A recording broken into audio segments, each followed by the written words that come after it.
Hello दोस्तों, कैसे हैं आप सब लोग। उम्मीद है कि आप सब ठीक होंगे। आज के सेशन में फिर से आप लोगों का वेलकम है। मेरा नाम है रोहित और जैसा कि आप लोगों को पता हो कि हमने एक नया कोर्स स्टार्ट कर रखा है, तो उसकी आज 3rd क्लास है। उम्मीद है कि आप लोगों ने पिछली क्लास को अच्छे से देखा होगा और जो भी मैंने उसमें प्रैक्टिस कराया था आपने भी अपने VS कोड में उसको प्रैक्टिस किया होगा।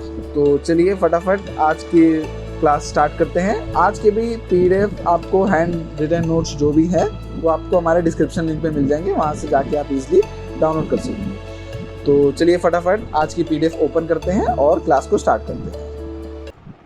तो आज की PDF मैंने ओपन कर ली है। तो सबसे पहले चलिए हम लोग पिछली क्लास को एक बार रिकैप कर लेते हैं कि पिछली क्लास में हम लोगों ने क्या क्या किया था।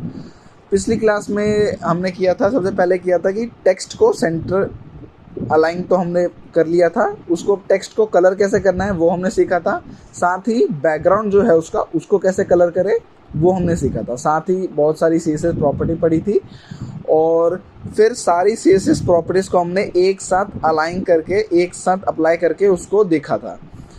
साथ ही हमने टेक्स्ट को स्टाइल कैसे करें उसके बारे में हमने जाना था। उसमें सबसे पहले हमने जाना था फॉन्ट फैमिली के बारे में। फॉन्ट फैमिली आपका जो होता है कि किस स्टाइल में आप लोगों को उस टेक्स्ट को लिखना है। तो हमने पिछले क्लास में हमने टेक्स्ट को जो है रोबोटो में लिखा था। दूसरा आपका जो टेक्स्ट प्रॉपर्टी था वो था आपका फॉन्ट साइज़। फॉन्ट साइज़ क्या होता है? फॉन्ट साइज़ की कितना साइज़ अब अपने टेक्स्ट को देना चाहेंगे कि कितना बड़ा और कितना छोटा वो दिखना चाहिए यूज़र को। साथ ही हमने पढ़ा था फॉन्ट स्टाइल। फॉन्ट स्टाइल एक प्रॉपर्टी है जिसमें हम लोग टेक्स्ट को ये बताते हैं कि वो नॉर्मल रहेगा टेक्स्ट, की इटैलिक रहेगा, कि कर्सिव रहेगा, इसके बारे में हमने जाना था। साथ ही फॉन्ट वेट, आपने कई बारी वेब पेजेस में देखा होगा कि कुछ जो उनके हेडिंग्स होते हैं वो थोड़े बोल्ड होते हैं, वहीं कुछ जो हेडिंग्स होते हैं वो थोड़े पतले होते हैं। फॉन्ट फैमिली जो मतलब फॉन्ट स्टाइल जो है वो तो सेम ही रहेगा, लेकिन मोटाई और मोटे और पतले जो है वो आपको दिखते हैं, वेरिएशन दिखता है। तो ये वेरिएशन जो है आपका फॉन्ट वेट की वजह से होता है। फॉन्ट वेट की वजह से आप लोग किसी भी टेक्स्ट को मोटा और पतला कर सकते हैं। साथ ही टेक्स्ट डेकोरेशन हमने किया था। टेक्स्ट डेकोरेशन में किसी भी टेक्स्ट को हम अंडरलाइन कर सकते हैं, ओवरलाइन कर सकते हैं, लाइन थ्रू कर सकते हैं और साथ ही बहुत सारी प्रॉपर्टीज़ है उसको हम कर सकते हैं। ठीक है। साथ ही हमने इसमें रिलेटिव लेंथ्स के बारे में जाना था। रिलेटिव लेंथ्स में आपका हमने जाना था EM, RAM, जो किसी के रिलेटिव में अपने आप को साइज़ जो अपनी चेंज करती है। ठीक है। तो चलिए आज की क्लास हम स्टार्ट करते हैं कि आज के एजेंडा में क्या है। तो आज का एजेंडा है, सबसे पहले हम लोग जानेंगे CSS बॉक्स मॉडल के बारे में और उसमें बॉक्स प्रॉपर्टीज पढ़ेंगे हम लोग हाइट और विड्थ के बारे में आज। साथ ही हम लोग बैकग्राउंड के बारे में जानेंगे। बैकग्राउंड में बैकग्राउंड साइज़ और बैकग्राउंड इमेज कैसे ऐड की जाती है किसी भी वेब पेज पे, तो उसके बारे में हम लोग जानेंगे। तो चलिए CSS बॉक्स मॉडल देखते हैं। तो जैसा कि यहाँ पे लिखा है कि every HTML element on a web page is a rectangular box. जैसा कि आप लोगों को पता है, कोई भी आप वेब पेज खोल लीजिए, उसमें जितने भी आपको HTML एलिमेंट मिलेंगे उन सब HTML एलिमेंट का अपना अपना एक रेक्टेंगुलर बॉक्स होता है जिसके अंदर वो HTML एलिमेंट प्रेजेंट होता है। फॉर एग्जाम्पल कि जैसा कि हम लोग अगर नेट पे जाके यहाँ पे देखें, फॉर एग्जाम्पल अमेज़न ही खोलते हैं आप लोग।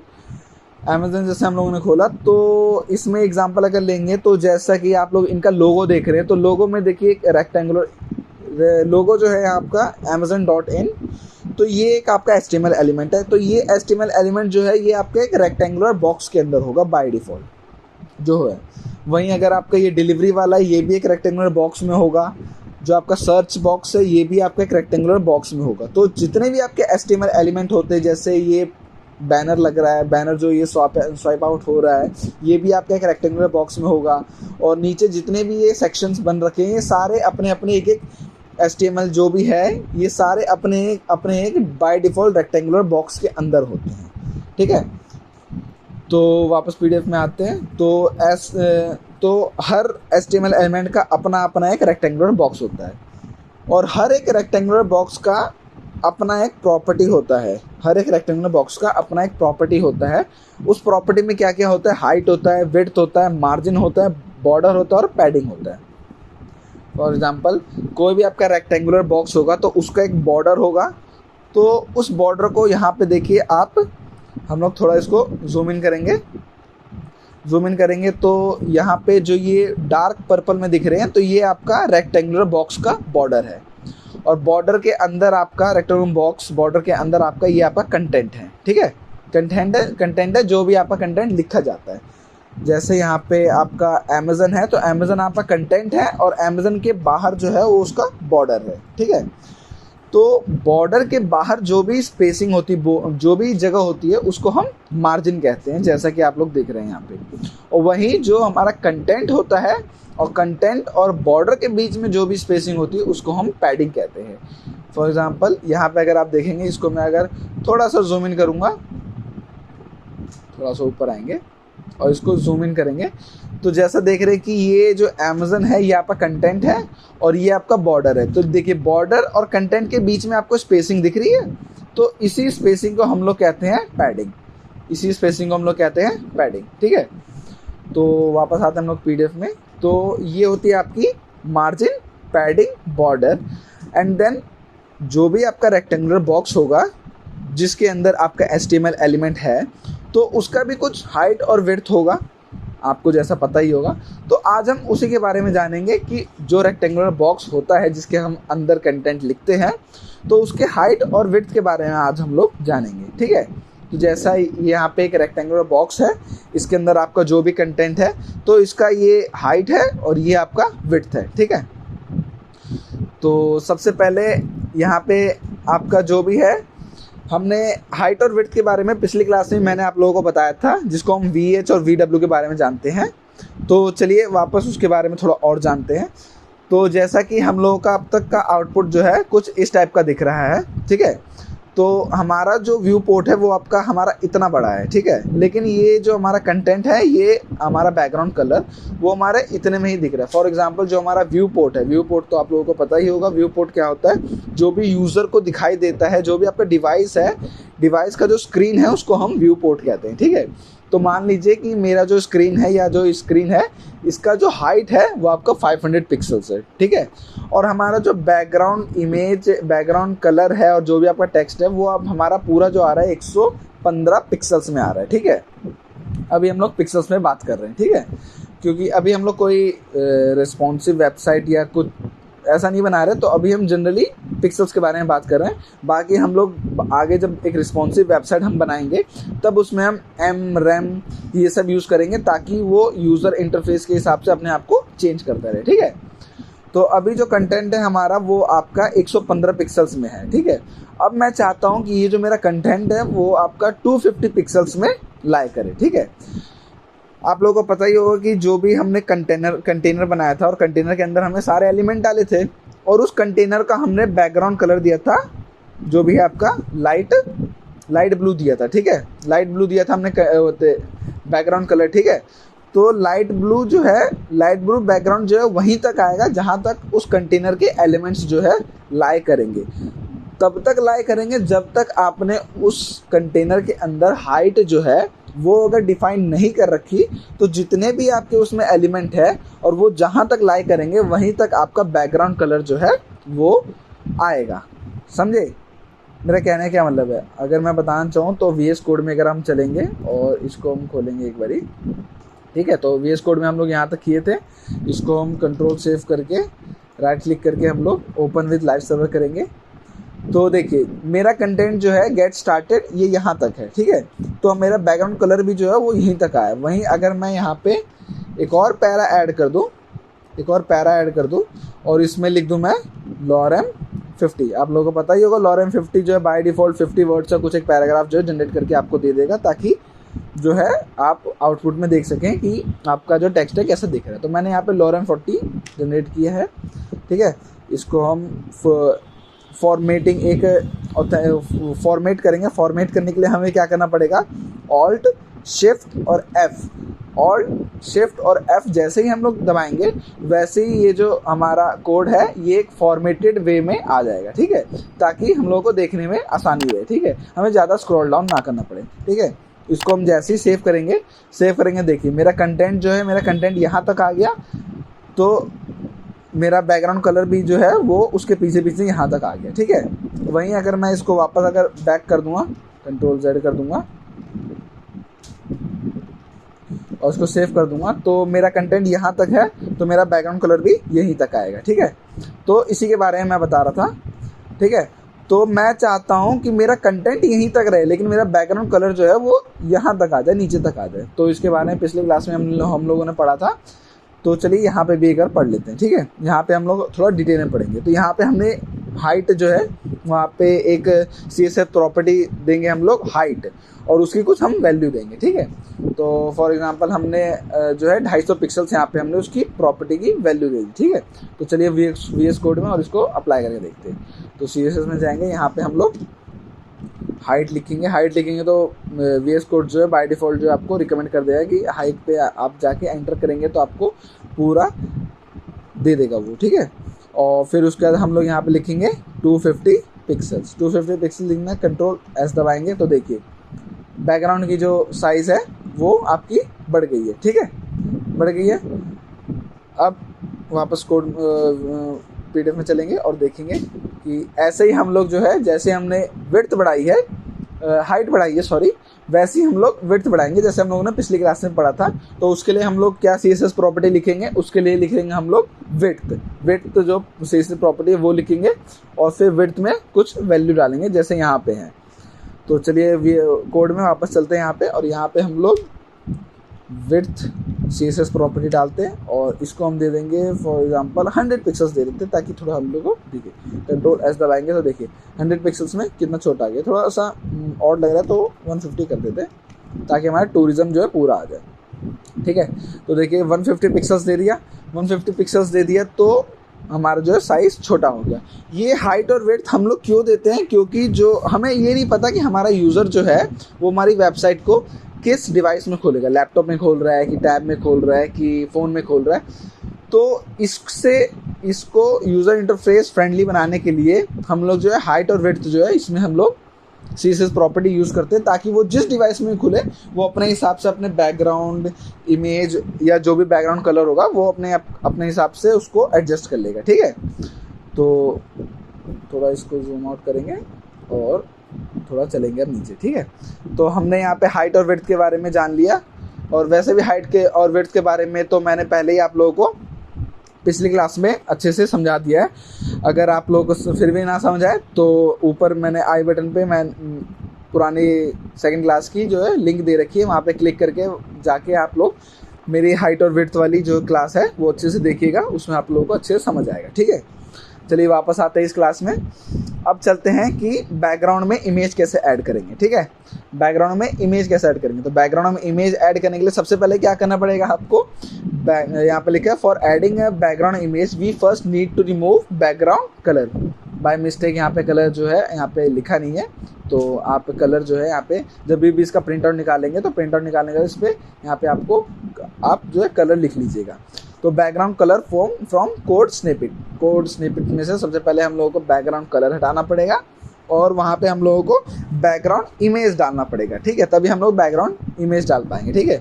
तो चलिए कोडिंग ग्राउंड में देखिए, जैसे यहाँ पे हम लोगों ने सबसे पहले यहाँ से बैकग्राउंड कलर जो है वो हमने हटा दिया है, और फिर उसके बाद हम लोग बैकग्राउंड इमेज ऐड करेंगे, ठीक है।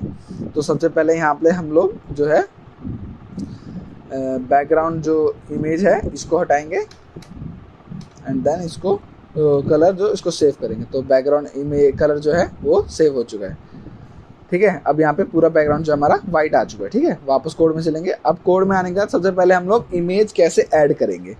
आपको पता ही होगा किसी भी सेलेक्टर नेम के अंदर हम मल्टीपल CSS प्रॉपर्टीज हम ऐड कर सकते हैं। तो बैकग्राउंड इमेज के लिए आपका CSS प्रॉपर्टी जो होती है वो होती है बैकग्राउंड हाइफन इमेज होती है। फिर उसके बाद आप URL, अगर आपके पास URL है तो आप URL डालिए, और नहीं तो आपके पास पहले से अगर इमेज आपने सेव कर रखी है अपने फोल्डर में तो वहाँ से आप लोग उसका इनपुट ले सकते हैं, ठीक है।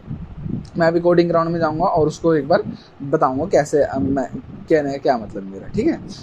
तो सबसे पहले और फिर उसके बाद वहाँ पे उसकी वैल्यू लिखेंगे। तो चलिए कोडिंग ग्राउंड में सबसे पहले मैं आपको दिखाता हूँ कि करना कैसे, ठीक है।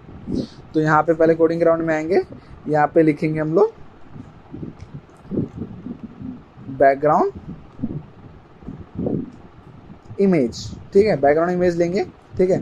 बैकग्राउंड इमेज लेने के बाद यहाँ पे लिखेंगे URL लिखेंगे, and then double brackets, single bracket, and then double quotes जो भी आपका इमेज का यूआरएल होगा वो ये डबल ब्रैकेट्स के अंदर आपके डबल कोट्स आएंगे, एंड देन डबल कोट्स के अंदर जो भी आपकी यूआरएल होगी वैल्यू, वो आप यूआरएल वैल्यू यहाँ पे जो है पेस्ट करेंगे। ठीक है, पेस्ट करेंगे तो पेस्ट करने के बाद आपका जो इमेज है वो शो होने लगेगा। ठीक है, इमेज जो है आपका शो होने लगेगा। तो इसके लिए सबसे पहले हम लोग चलेंगे यहाँ पे कोडिंग ग्राउंड में, आपका इमेज लेके आएंगे। ठीक है, सबसे पहले तो इसके लिए हम लोग क्या करेंगे, स्क्रीन को बड़ा करेंगे, यहाँ पे कहीं से भी एक इमेज लेके आएंगे। तो इमेज के लिए मैं जो है कि वेबसाइट आप लोगों को सजेस्ट करूँगा। वैसे आप लोग कहीं से भी इमेज लेके आ सकते हैं, लेकिन मैं फ्री पिक यूज़ करता हूँ। ये कोई भी स्पॉन्सर्ड वीडियो नहीं है, पहले बता दूँ मैं, ये मैं अपनी रिलायबिलिटी के लिए मैं यहाँ पे फ्री पिक यूज़ करता हूँ। ठीक है, तो फ्री पिक में यहाँ पे फॉर एग्जांपल हम टूरिज़्म की वेबसाइट बना रहे हैं, तो टूरिज़्म लाइक जो भी इमेज है हम लोग लेंगे यहाँ पे। ठीक है, टूरिज़्म लाइक इमेज लेंगे। तो अब यहाँ पे टूरिज़्म लाइक इमेज ले लिया, तो ये इमेज काफ़ी बढ़िया लग रहा है। तो इस पर क्लिक करेंगे। इस पर क्लिक करने के बाद हम लोग जब राइट क्लिक करेंगे तो यहाँ पे आएगा कॉपी इमेज एड्रेस। ठीक है, इस पर क्लिक करेंगे। ठीक है, देन वापस हम अपने VS कोड में आएंगे, और VS कोड में आने के बाद जो डबल कोट्स है इसके बीच में हम लोग ये URL जो है ये पेस्ट करेंगे। ठीक है, और इसको करेंगे कंट्रोल सेव करेंगे। तो ये देखिए, ये हमारा कुछ इस टाइप से बैकग्राउंड इमेज जो है आ चुका है। ठीक है, अब देखिए यहाँ पे जो है आपका जो बैकग्राउंड इमेज है यहाँ पे आ चुका है। ठीक है, वापस चलेंगे हम अपने PDF में और आगे चलेंगे आगे क्या करना है। ठीक है, हम लोगों ने इमेज जो है ऐड कर दी है। ठीक है, अब ये हम लोग इमेज देख रहे हैं जैसे कि हमारी इमेज क्या है, हमारी इमेज कुछ इस टाइप की है। ठीक है, इस टाइप की इमेज है, लेकिन ये जो है हमारी इमेज पूरी इसमें दिख नहीं रही है। ठीक है, इमेज हमारी पूरी दिख नहीं रही है। क्यों नहीं दिख रही है? क्योंकि हम लोगों ने जो हमारा कार्ड है उसकी हमने हाइट और विड्थ जो है सेट कर रखी है। ठीक है, अगर इमेज छोटी हो या बड़ी हो, अगर बड़ी हो तो वो जूम इन करके जो भी आपका कंटेंट है, जितना आपने हाइट और विड्थ दे रखा है उतने में आपका इमेज जो है, इमेज का एक पार्ट जो है आपका शो हो जाएगा। वहीं अगर इमेज अगर छोटी होगी तो और आपका जो हाइट और विड्थ होगा वो अगर ज़्यादा होगा आपके कंटेनर का, तो वो इमेज जो है वो बार बार ही रिपीट होने लगेगी, वर्टिकल और हॉरिजॉन्टली। ठीक है, ये भी हम आगे देखेंगे। तो अब इसको जो इमेज है उसको हम कम्प्लीटली फिट कैसे करें अपने स्क्रीन में, इसको हम लोग देखेंगे। ठीक है, तो सबसे पहले हम लोग इसके बारे में जानेंगे, व्यू पोर्ट के बारे में। व्यू पोर्ट आप लोगों को पता ही होगा, the browser view port is the area of the window in which web content can be seen. जो आपको ब्राउज़र का व्यू पोर्ट वो होता है जो भी आपके विंडो में कंटेंट दिख रहा है ना, वेब कंटेंट, उसी को हम ब्राउज़र व्यू पोर्ट कहते हैं। ठीक है, अब इसमें जो है आपका आता है पहले व्यू पोर्ट हाइट।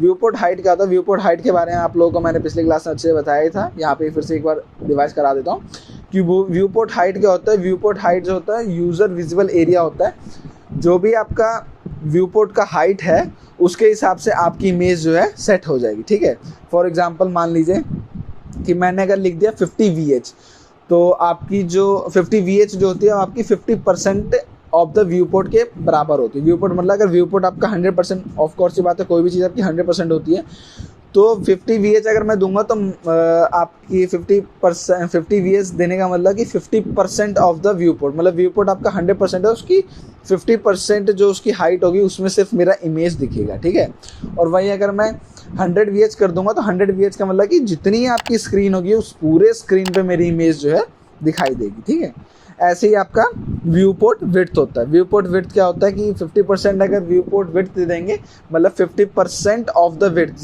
जितनी आपकी विड्थ होगी उसके 50% में मेरा कंटेंट दिखाएगा, 50% जो है आपका खाली होगा। वही अगर मैं यहाँ पे अगर 100% दे दूंगा तो 100% जो आपकी विड्थ होगी उसमें आपका हमारा व्यू पोर्ट जो है इमेज जो है दिखाई देगा। ठीक है, तो चलिए इसको हम अप्लाई करते हैं। तो अप्लाई करने के लिए सबसे पहले क्या करना पड़ेगा, हमें व्यू विड्थ जो है डिफाइन जो है हमने कर रखा है, बाय डिफ़ॉल्ट जो डिफाइन कर रखा है वो हटाना पड़ेगा, ताकि जो इमेज है वो अपनी फुल साइज़ ले सके। हमने यहाँ पे अभी विड्थ जो है 150 पिक्सल्स दे रखी है। तो मेरा कहने का मतलब है कि जो हमने इमेज है, इमेज को हमने जो है एक विड्थ दे दिया कि भाई तुम्हें बस इतने में ही रहना है, इतने से बाहर तुम्हें नहीं जाना है, ठीक है। भले उसकी मान लीजिए जो मैंने इमेज दी उसकी 500 पिक्सल्स विड्थ है, ठीक है, लेकिन मैंने उसको कहा कि भाई तू 500 पिक्सल्स में नहीं रहेगा, तू 150 पिक्सल्स में रहेगा, ठीक है। तो 150 पिक्सल्स में तू अपने आप को एडजस्ट कर दे, तो वो क्या करेगा, अपने 500 पिक्सल्स में से 150 पिक्सल्स जितनी जो इमेज होगी वो निकाल के आपको दे देगा कि ले लो भाई, आप इतने में ही अपना 150 पिक्सल्स में जितनी मेरी इमेज है आप रख लो, बाकी इमेज जो है मेरी नहीं दिखेगी आपको, ठीक है। तो वो चीज़ से हमें हटने के लिए हमें क्या करना पड़ेगा, विड्थ को पहले हटाना पड़ेगा, ठीक है। तो क्या करेंगे, विड्थ को हम सबसे पहले यहाँ पे जो है इसको से सेलेक्ट ऑल करके हटा दिया। हटाने के बाद अब क्या करेंगे, हम लोग हाइट जो है हम लोग अपनी पूरी व्यू पोर्ट में हम लोग इमेज को शो करना चाहेंगे, तो इसको कर देंगे हम 100 VH, ठीक है, और इसको कर देंगे कंट्रोल सेव। जैसे ही सेव करेंगे तो देखिए पूरे में हमारा इमेज जो है आ चुका है, ठीक है, आ गया है हाइट जो है, ठीक है। अब देखिए आगे आने के बाद अब देखिए आगे चलते हैं। अब कई बार ऐसा होता है, जैसा मैंने आपको बताया कि अगर इमेज जो है, इफ़ इमेज जैसे यहाँ पे लिखा है, if image is small so the image repeating vertically and horizontally to fit the viewport और एज शोन बिलो, कि जैसा कि मैंने व्यू पोर्ट में दे रखा है कि 100 VH में मेरी पूरी हाइट चाहिए, ठीक है, 100 VH मेरी पूरी हाइट चाहिए। अब यहाँ तो ये इमेज जो है बड़ी ले रखी है। अगर मैं यहाँ पे इमेज अगर मैं छोटी लूँगा, फॉर एग्जांपल जैसे यहाँ पे है, यहाँ पे इमेज मैंने छोटी ले रखी है, तो आउटपुट में जैसे यहाँ पे इमेज छोटी है, तो क्या करेगा ये व्यू पोर्ट को, तो इसको अपना जो भी यूज़र देख रहा है उसको तो इसको पूरा भरना है। तो अब क्या करेगा, ये इमेज को स्ट्रेच तो करेगा नहीं, क्योंकि बाय डिफ़ॉल्ट तो इमेज का कुछ साइज़ होगा। तो क्या करेगा कि जितने में पूरी इमेज आएगी, बाकी जो बचा हुआ स्पेस होगा उसमें थोड़ी सी इमेज ये वापस इसको रिपीट कर देगा, ठीक है। तो ये जो आपका, अगर आपका जो इमेज है वो वर्टिकली छोटा है तो वर्टिकली ये रिपीट करेगा।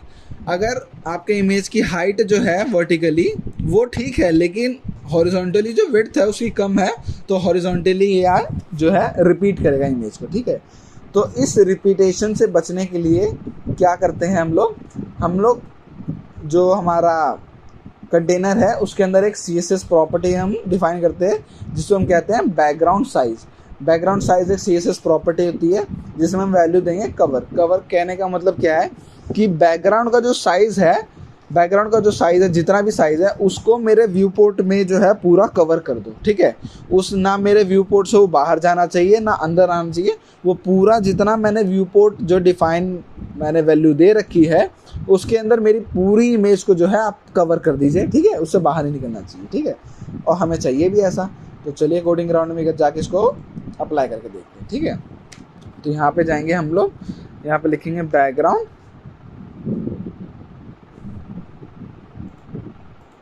यहाँ पे बैकग्राउंड हाइफन साइज। बैकग्राउंड को जो साइज होना चाहिए वो पूरा मेरे व्यू पोर्ट को कवर करना चाहिए। इसको हम कंट्रोल सेव करेंगे। जैसे हम लोग सेव करेंगे तो देखिए हमारा आउटपुट कुछ इस तरह से आएगा, ठीक है। देखिए पूरी इमेज जो है मेरे व्यू पोर्ट में अब दिखाई देने लगी, ठीक है। बाय डिफ़ॉल्ट जो होता है, जैसे ही अगर आप इसमें जो भी कोड आपका है हमारा, हमने यहाँ पे हाइट जो है 100 VH दे रखी है, और अगर हमने यहाँ पे विड्थ नहीं दे रखी होती 100, मतलब विड्थ अगर हमने कुछ डिफाइन नहीं कर रखी होती है इसमें, तो बाय डिफ़ॉल्ट जो है वो हाइट के रिस्पेक्टिव में अपनी जो विड्थ है वो चेंज कर सकता है, ठीक है। वहीं अगर इसको हाइट को 70 VH कर देता हूँ तो देखिए अपने हिसाब से इसने आपको चेंज कर लिया, ठीक है, चेंज कर लिया। तो इसको हम लोग करेंगे 100 VH एंड देन सेव करने का कुछ इस तरीके से आ रहा है, देखिए आपका आउटपुट। तो ये पूरा कवर हो चुका है, आपकी पूरी इमेज जो है हमारे व्यू पोर्ट में दिखाई दे रही है, ठीक है। तो आज की क्लास में हम लोगों ने क्या किया, एक बार फिर से रिकैप कर लेते हैं। सबसे पहले हम लोगों ने यहाँ पे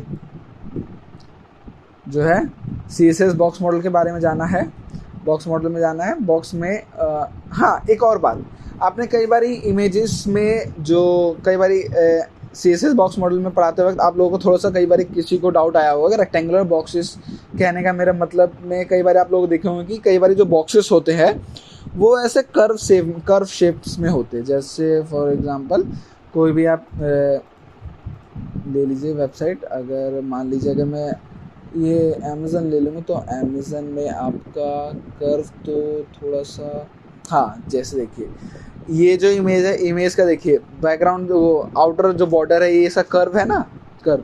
तो ये जो कर्व है ये आपको टेंशन लेने की ज़रूरत नहीं है, होते ही रेक्टेंगुलर बॉक्सेस ही है बाय डिफ़ॉल्ट, ठीक है। लेकिन जो कर्व होते हैं, कर्व जो हम लोग जो है CSS में आगे सीखेंगे कि जो बॉर्डर्स होते हैं उनको कर्व कैसे किया जाता है सुंदर दिखने के लिए, ठीक है। तो हमने CSS बॉक्स मॉडल के बारे में पढ़ा। बॉक्स मॉडल जो है, बॉक्स मॉडल में आपके रेक्टेंगुलर बॉक्स होते हैं HTML एलिमेंट्स के, और उन बॉक्स के कुछ जो है डिफरेंट प्रॉपर्टीज होती है, जैसे height, width, margin, border, padding, ठीक है। जिसमें हम लोगों ने आज हाइट और विड्थ के बारे में जाना है, ठीक है। हाइट और विड्थ के बारे में जाना है, कैसे हम बैकग्राउंड का हाइट और विड्थ जो है बढ़ा सकते हैं, ठीक है। फिर उसके बाद हम लोगों ने बैकग्राउंड में इमेज ऐड करना सीखा, ठीक है। बैकग्राउंड इमेज ऐड कैसे करेंगे हम लोग, बैकग्राउंड हाइफन इमेज जो है प्रॉपर्टी नाम यूज़ करेंगे, देन URL, और URL के बाद हम उसमें जो भी इमेज की URL है उसको हम डालेंगे। डालने के बाद फिर उसको सेव करेंगे तो आपकी इमेज जो है वो व्यू पोर्ट में दिखाई देगी। कई बार व्यू पोर्ट में जो आपकी इमेज है पूरी सेट नहीं हो पाती है, तो उसके लिए हम लोग क्या करेंगे, उसके लिए पहले हम लोग जो है उसको हाइट और विड्थ जो है डिफाइन करेंगे। डिफाइन करने के बाद हम चाहते हैं कि हमारे व्यू पोर्ट में जो है इमेज जो है वो पूरे में ना दिखाए, आधे में दिखाए। तो उसके लिए हम लोग VH और VW यूज़ करते हैं, ताकि वो जो आपका व्यू पोर्ट है, जो भी आपका डिवाइस यूज़र खोलेगा, तो जो भी यूज़र आपका डिवाइस खोलेगा तो उसकी साइज़ जितनी छोटी होगी उसके हिसाब से वो अपने आप को एडजस्ट कर लेगा। और इमेज आपकी जो पूरी कई बार दिखती नहीं है, तो उसके लिए हम लोग क्या करेंगे, उसके लिए हम लोग जो है प्रॉपर्टी यूज़ करते हैं बैकग्राउंड हाइफन साइज़। उसमें हम लोग कवर डालेंगे, ताकि कवर कहने का मतलब क्या है कि जो इमेज है मेरी, वो पूरी मेरी व्यू पोर्ट जो भी मैंने डिफाइन कर रखी है हाइट और विड्थ, उसमें मेरी इमेज जो है पूरी कवर हो सके, ठीक है। तो आज की क्लास जो 3rd है यहीं यहाँ पे ख़त्म होती है। मेरे चैनल कंपेयर करो को सब्सक्राइब करिएगा, ताकि ऐसे वीडियोस आपको मिलते रहे। और आपका कोई भी क्वेश्चंस होगा इस सेशन के रिगार्डिंग तो मेरे कमेंट बॉक्स में बताइएगा। थैंक यू सो मच, मिलते हैं नेक्स्ट वीडियो में।